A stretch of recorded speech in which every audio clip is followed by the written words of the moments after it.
आज पढ़ते हैं क्लास 11 का 9th chapter West Bengal board political science, political party and pressure group. एक डेमोक्रेसी में पॉलिटिकल पार्टी का बहुत बड़ा रोल होता है। लॉर्ड ब्राइस ने कहा था, democracy rest it's hope and doubts upon the party system. Democracy इसी आधार पे चलती है क्योंकि वहां पे पार्टी सिस्टम है। आप देखिए, भारत का सबसे पुराना पार्टी कांग्रेस कब बना था? 1883 में इंडियन नेशनल कांग्रेस, जो किसी एक समुदाय के लिए नहीं बना था।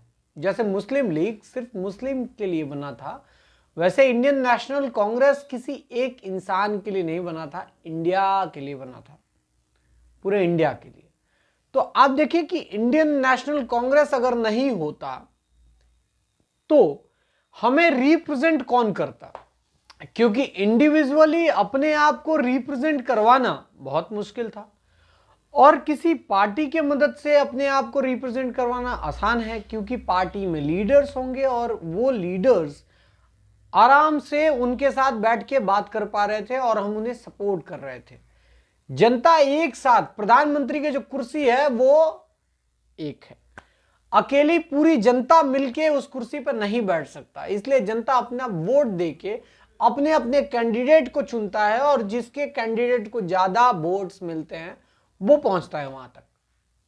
ठीक है, तो आखिर ये तय कैसे किया जाएगा? ये तय किया जाएगा एक पार्टी सिस्टम के जरिए।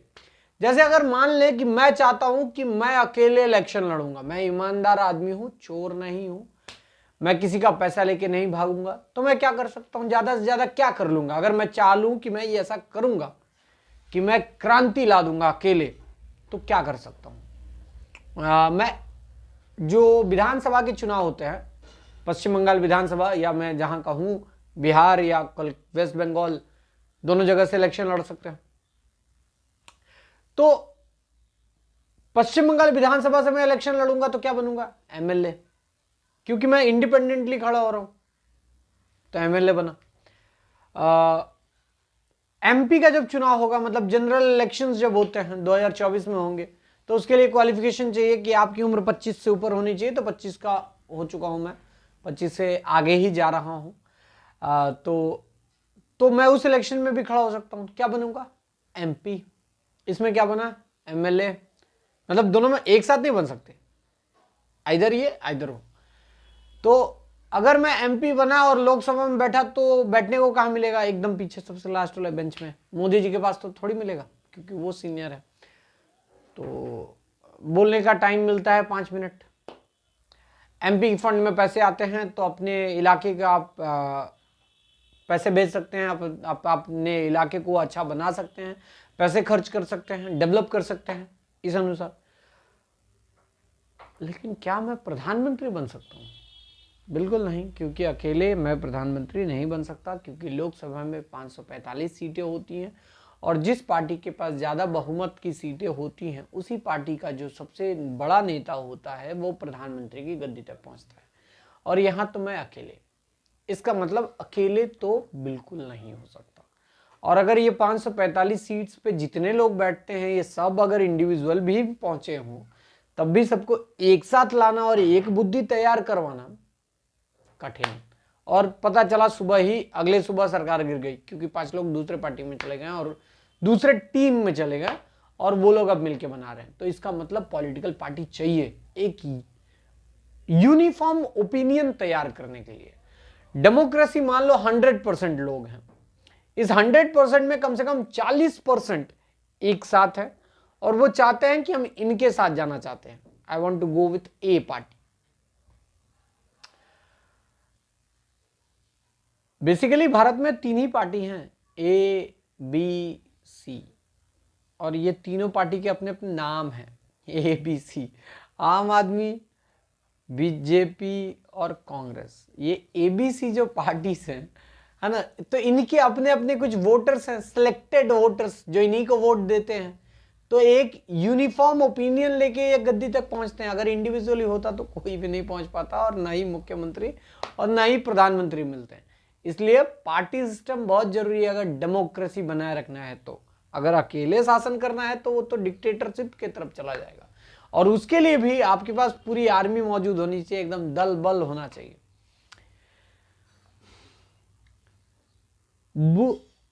एडमंड बुर्क ने कहा था, a political party is a body of main united for promoting by their joint endeavors the national interest upon some particular principle in which they are all agreed. एक political party वो group of persons का होता है जिनकी ideologies match करती है और वो कहीं ना कहीं एक ही सर्कमस्टांसेस के साथ मैच करके आगे बढ़ना चाहते हैं.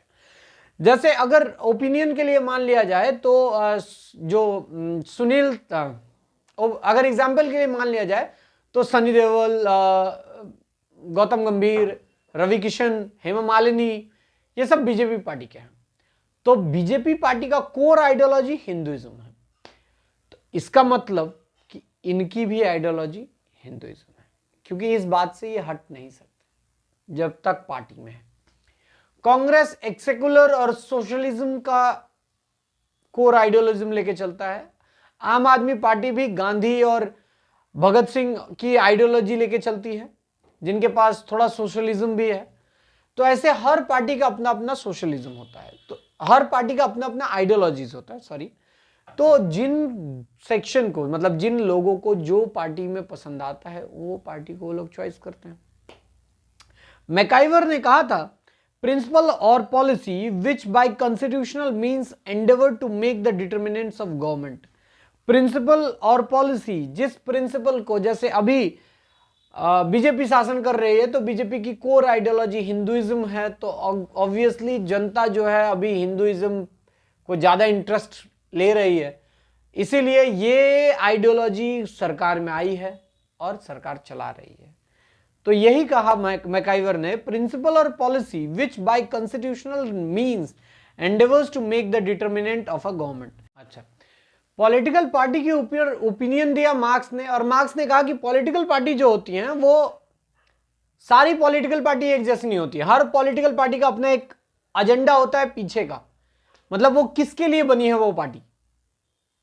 कहने के लिए हर पार्टी गरीबों के लिए ही बनती है, लेकिन ऑब्वियसली वो पार्टी सर्व किसको कर रही है. मतलब अगर मजदूर एक जगह, अगर लैंडलॉर्ड है, इंडस्ट्रियल कैपिटलिस्ट है, लैंडलेस पीजेंट्स हैं, वेज अर्नर्स हैं, इतने सारे बिजनेसमैन अगर मौजूद हैं, अगर इतने क्लासिफिकेशन के लोग मौजूद हैं, तो हर पार्टी हर किसी को लुभाती है. क्योंकि ऑब्वियसली एक किसान इलेक्टोरल बॉन्ड खरीद के बीजेपी या कांग्रेस या टीएमसी पार्टी को चंदा नहीं दे रहा है. चंदा देने वाला क्लास अलग है. वो पार्टीज, वो जो क्लास है, वो जो अमीर क्लास है, वही उन दलों को चंदा देता है. तो वो दल हमेशा उन्हें ही लुभाने की कोशिश करता है और उन्हें ही अपनी ओर खींचता है. तो मार्क्सियन व्यू में ये कहता है कि पार्टी किसी गरीब की सेवा के लिए नहीं बनता है, बल्कि अमीर क्लास की सेवा के लिए बनाया जाता है. इंपॉर्टेंट बात यह है कि चैप्टर 9 और 10 से कोई लॉन्ग क्वेश्चन नहीं आते हैं, इनसे ऑब्जेक्टिव्स आते हैं. जो हमने 8 चैप्टर पढ़ा उससे लॉन्ग क्वेश्चन आते हैं. अब बात करते हैं आखिर पॉलिटिकल पार्टी करता क्या है, फंक्शंस क्या है पॉलिटिकल पार्टी के. To spread the party's ideology. Party का काम होता है कि अपनी आइडियोलॉजी का प्रचार करें.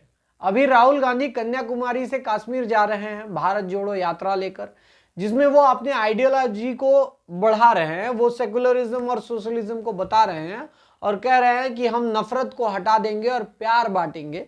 इस आइडियोलॉजी को वो प्रचार कर रहे हैं. टू पार्टिसिपेट इन इलेक्शन, वो मतलब पॉलिटिकल पार्टी इलेक्शन में भी पार्टिसिपेट करती है. जैसे आम आदमी पार्टी पहले दिल्ली से शुरू हुई, दिल्ली में चुनाव लड़े, फिर पंजाब में चुनाव लड़े, इस बार तो जीत गए हैं पंजाब में, गोवा में भी गए थे चुनाव लड़ने. तो पॉलिटिकल पार्टी अपने आइडियोलॉजीज को भी प्रमोट करती है और इलेक्शंस में भी पार्टिसिपेट खूब करती है. तो पॉलिटिकल पार्टीज का क्या क्या फंक्शंस होता है. Formulating party's principles and programmes. Party का काम होता है कि प्रिंसिपल्स तैयार करना और प्रोग्राम्स तैयार करने.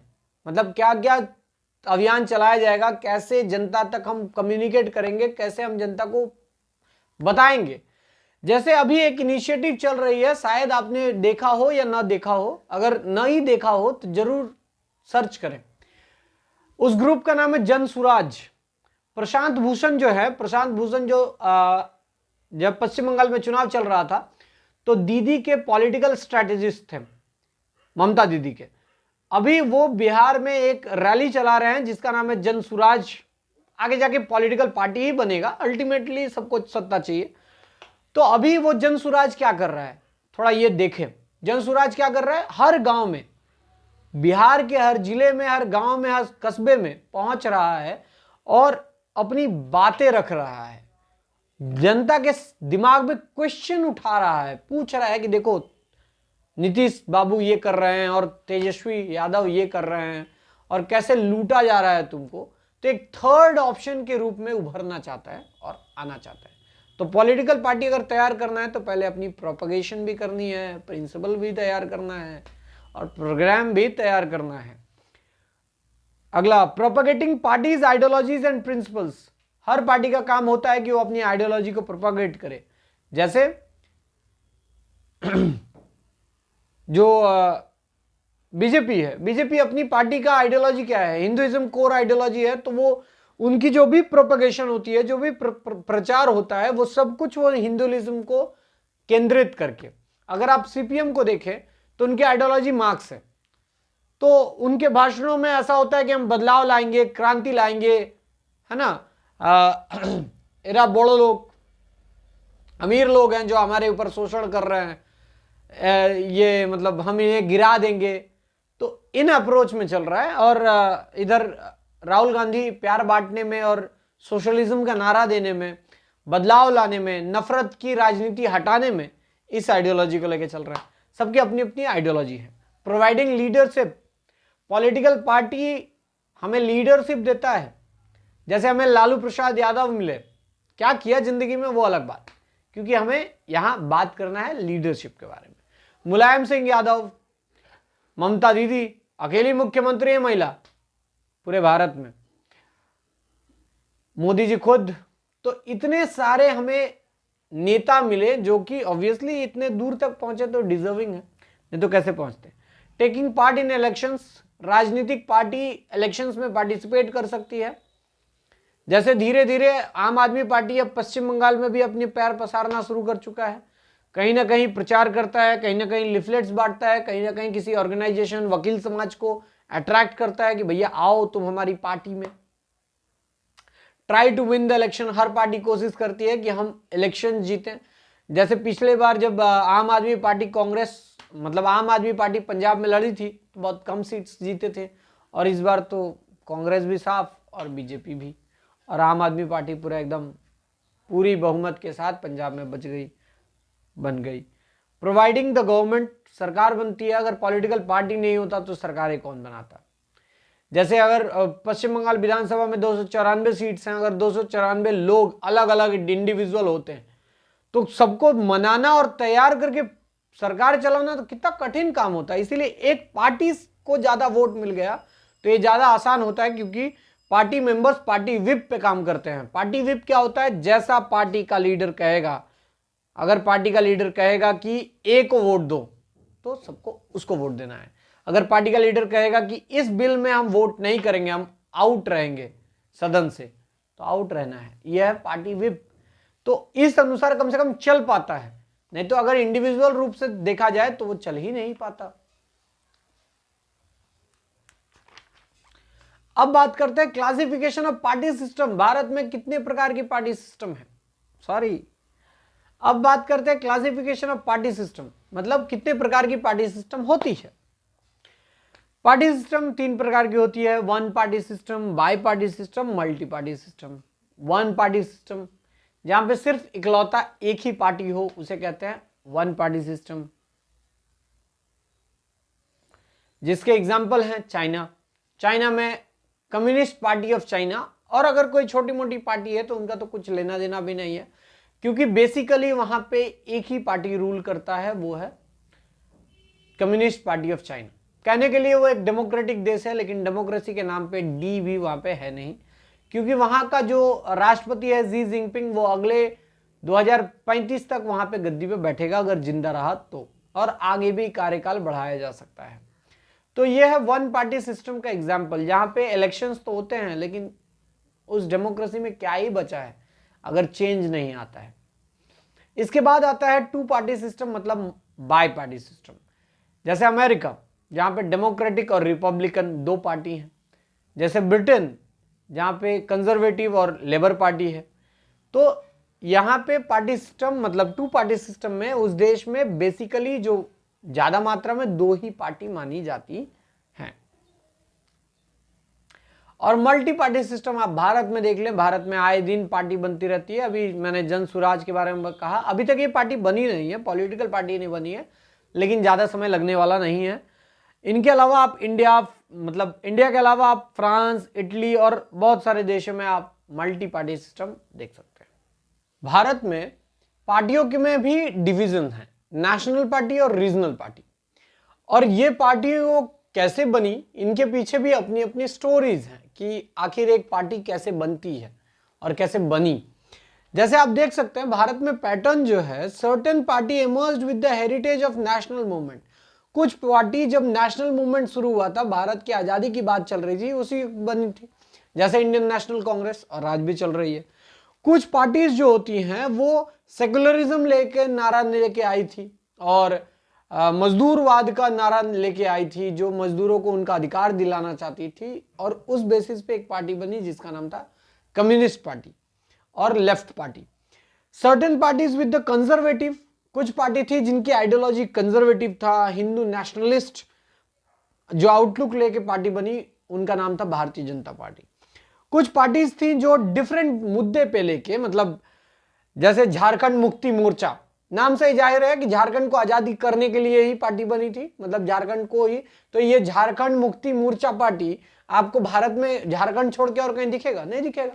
इसलिए ये रीजनल पार्टी है। बीजेपी, कांग्रेस है ना, कम्युनिस्ट पार्टी, ये सब नेशनल पार्टी है। तो पार्टीज में भी डिवीजन है, नेशनल पार्टी और रीजनल पार्टी।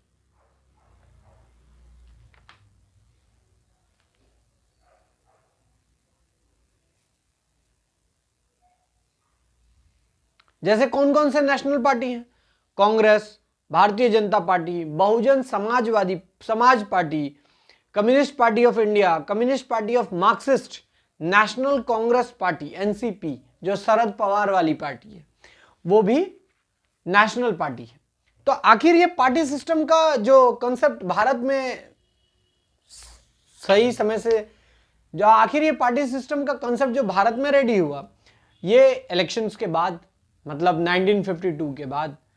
और उस दौरान भारत में एक ही पार्टी की चल रही थी और वो है कांग्रेस। कांग्रेस केंद्र में भी रहती थी, कांग्रेस बहुत सारे राज्यों में भी अपनी सरकार बनाती थी। नेहरू जी की देहांत हुई 1964 में, इसका मतलब 52 से लेकर 64 तक उनकी सरकार और कांग्रेस की सरकार। तो कांग्रेस केंद्र में भी जीतती और हर राज्यों में भी। तो अभी वो समय था जब बहुत कुछ पार्टीज थी, लेकिन डोमिनेंट पार्टी जो था वो था कांग्रेस। कौन कौन सी पार्टी थी उस वक्त? उस वक्त था communist party of India, Congress के अलावा प्रजा सोशलिस्ट पार्टी, जनसंघ।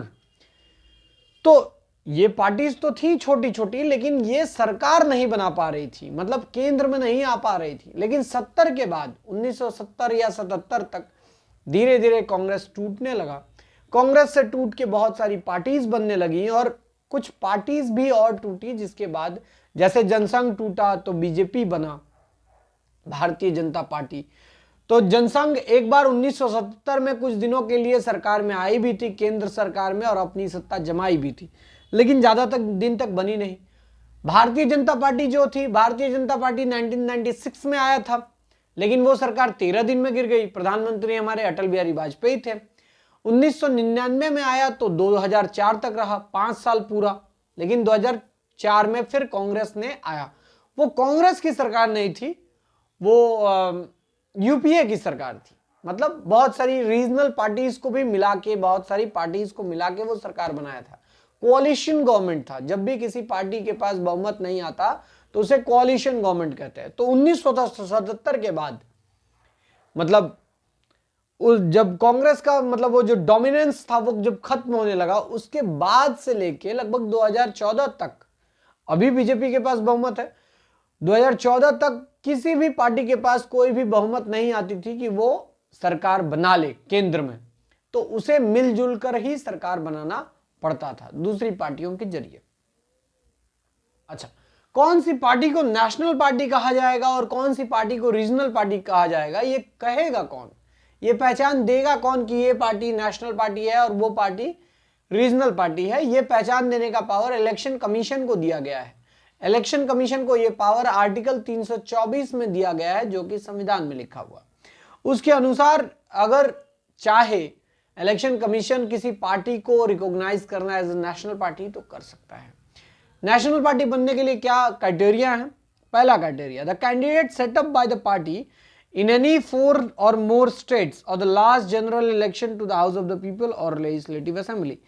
अगर कोई पार्टी किसी 4 सीट के लिए लोकसभा का चुनाव हो या विधानसभा का चुनाव हो, इसमें have scored not less than 6% of the total valid votes, उस पार्टी ने 6% से मतलब लगभग 6% वोट सिक्योर्ड किए हैं, valid votes in each of the states, हर राज्यों में, एट द जनरल इलेक्शन और जनरल इलेक्शन में भी।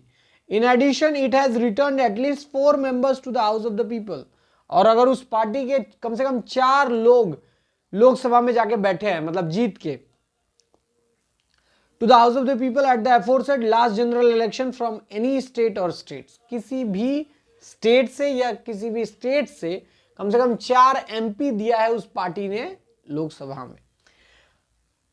Criteria B, at the last general election to the House of the People, the party has won at least 2% of the total number of seats। अगर house of election, house of people का मतलब लोकसभा का जब last चुनाव हुआ है उसमें कम से कम उस पार्टी का 2% सीट है, 2% सीट कम से कम उस पार्टी का है in the house of the people. Any fraction exceeding, मतलब अगर उस पार्टी का कम से कम 2% सीट है लोकसभा में तो उसे नेशनल पार्टी कहा जा सकता है। The party is recognised as state party in at least 4 states. अगर एक राज्य पार्टी है मतलब स्टेट पार्टी है और अगर उसके कम से कम 4 राज्यों में पहचान बन पाए हैं तो उसे स्टेट पार्टी कहेंगे। जैसे आम आदमी पार्टी आप देखें, आम आदमी पार्टी दिल्ली में है, आम आदमी पार्टी पंजाब में है, आम आदमी पार्टी उत्तराखंड में है, मतलब हर जगह कुछ ना कुछ अपने जो मतलब विधानसभा का चुनाव हो या लोकसभा का चुनाव हो उसमें अपने कैंडिडेट्स भेज रहा है लोकसभा में और विधानसभाओं के चुनाव में भी जीत रहा है। तो ये जो क्राइटेरिया फुलफिल करेगा तो ये इसके कारण वो नेशनल पार्टी बन गया है। बुक्स में नहीं लिखे हूं क्योंकि बुक्स अपडेट नहीं हुआ है, इस साल वो नेशनल पार्टी बना है।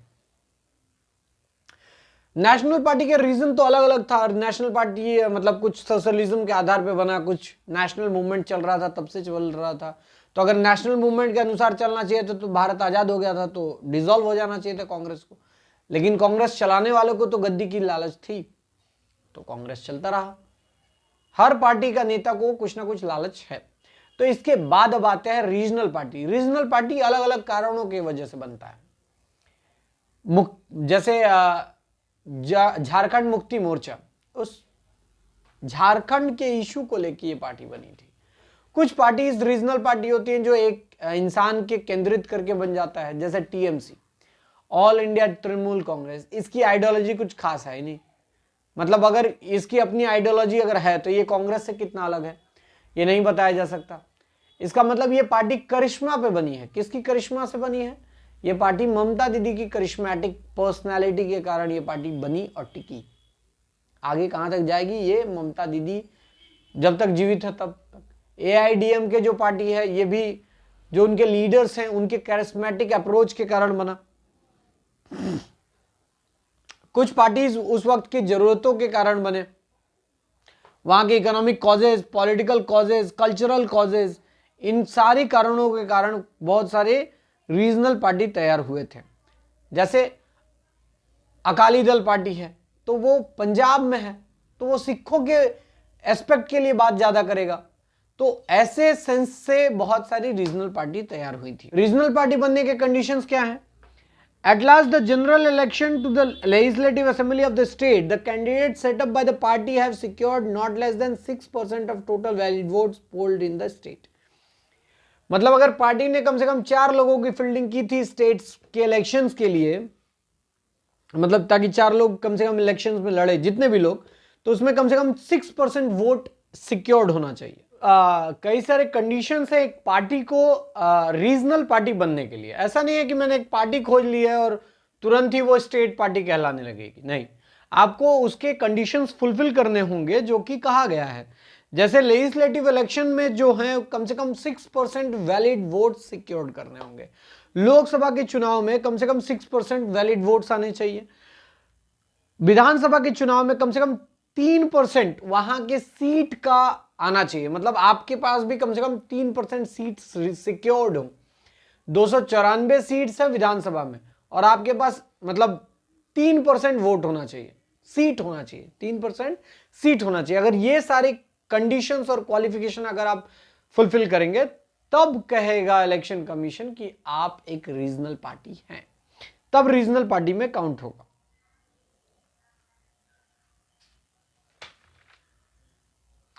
रीजनल पार्टी वेस्ट बंगाल में कौन कौन से रीजनल पार्टी हैं? वेस्ट बंगाल में रीजनल पार्टी हैं TMC, all India Trinamool Congress, all India forward bloc. All India forward block Netaji की पार्टी है। जब नेताजी ने कांग्रेस छोड़ा था, एक समय 1939 के आसपास नेताजी कांग्रेस के प्रेसिडेंट थे, मतलब पॉलिटिकल प्रेसिडेंट थे। तो कांग्रेस के जब प्रेसिडेंट थे उस वक्त नेताजी को गांधी जी और नेहरू जी सपोर्ट नहीं कर रहे थे, क्योंकि इनकी आइडियोलॉजी और इनका तेवर जो था वो बिल्कुल अलग था। तो उनके कहने पे इन्होंने इस्तीफा दे दिया था कि हमको चाहिए ही नहीं। तो उन्होंने एक पार्टी बनाई थी जिसका नाम था फॉरवर्ड ब्लॉक पार्टी।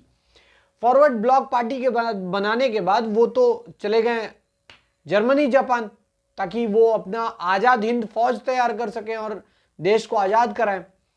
और इधर फॉरवर्ड ब्लॉक पार्टी को अलग अलग नेताओं ने चलाया। इसके बाद फॉरवर्ड ब्लॉक पार्टी में भी डिवीजन आ गए। कौन कौन सी पार्टी बनी? फॉरवर्ड ब्लॉक मार्क्सिस्ट, सुभाषवादी forward block.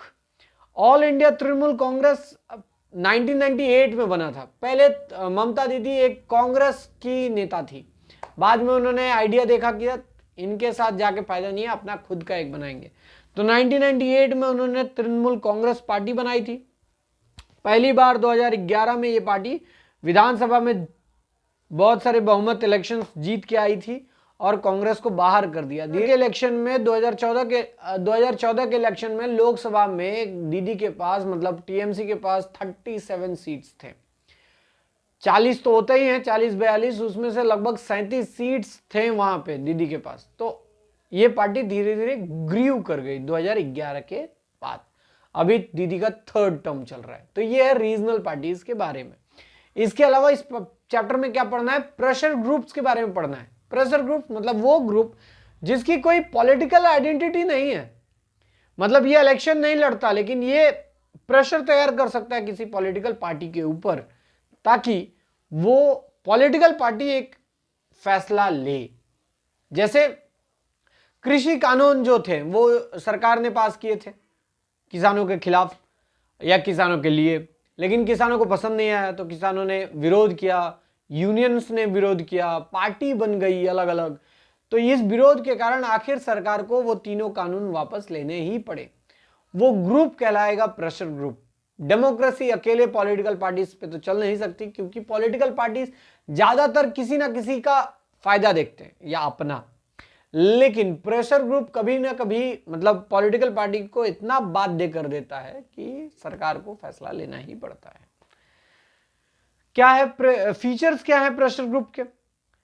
Pressure groups are accepted as a part of political system and political process. Political system और पॉलिटिकल प्रोसेस का एक इंपॉर्टेंट पार्ट है। अगर ये ना हो तो पॉलिटिकल प्रोसेस कंप्लीट नहीं होता। जैसे कौन कौन से? बिजनेस लॉबी, जैसे the professions of university and college teachers, civic groups, consumer forum, religious, Bajrang Dal, Vishwa Hindu Parishad, Akhil Bharatiya जो स्टूडेंट यूनियन है, educational institute of chartered accountants, cooperative farmers cooperatives, labours organisation जैसे CITU, AITUC, ये जो प्रेशर ग्रुप्स हैं ये क्या करते हैं? ये एक प्रेशर तैयार करते हैं पॉलिटिकल पार्टीज पे, ताकि इनके बेनिफिट्स के लिए भी नियम कानून बनाया जाए।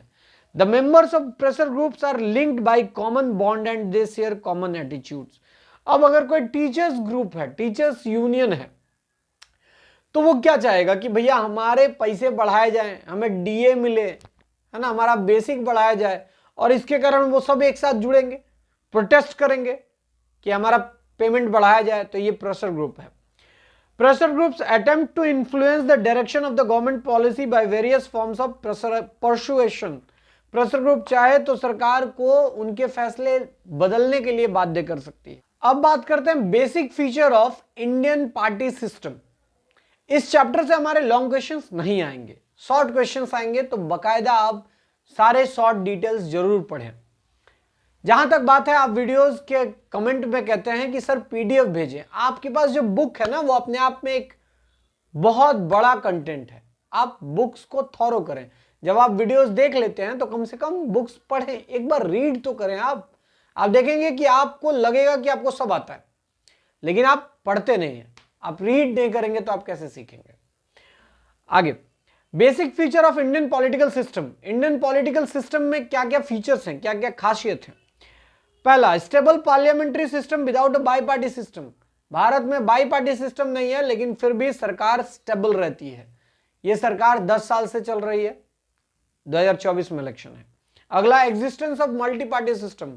भारत की खासियत यह है कि भारत में मल्टी पार्टी सिस्टम है, बहुत तरह के पार्टियां हैं।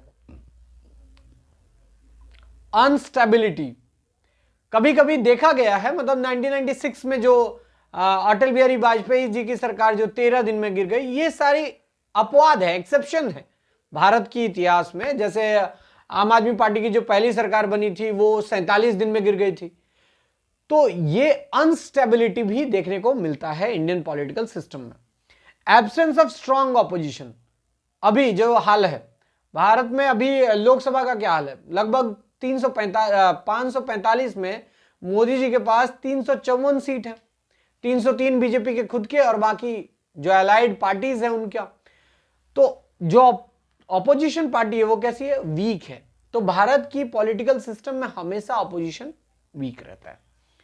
Role of the opposition, Bharat की ऑपोजिशन पार्टी का काफी रोल रहता है। जैसे पब्लिक अकाउंट्स कमेटी में ऑपोजिशन का जो मेन लीडर होता है वो पब्लिक अकाउंट्स कमेटी का मेंबर होता है।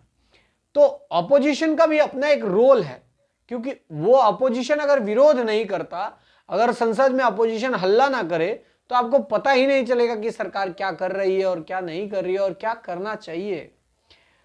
Cast, religion, language oriented parties, Bharat में ऐसे बहुत सारी पार्टीज हैं जो रिलीजन, धर्म के आधार पे, कास्ट के आधार पे, लैंग्वेज के आधार पे बनी गई है। रीजनल पार्टीज, भारत में बहुत सारी समय पॉलिटिक्स जो हुई है वो कोalition 2004 से लेकर 2014 तक, जब हमारे प्रधानमंत्री डॉक्टर मनमोहन सिंह जी थे, उस दौरान कोalition गवर्नमेंट ही चल रही थी, क्योंकि जो कांग्रेस था, कांग्रेस को पूरी बहुमत नहीं मिली थी। तो ये था हमारा 9 चैप्टर। उम्मीद है समझ आया हो। धन्यवाद।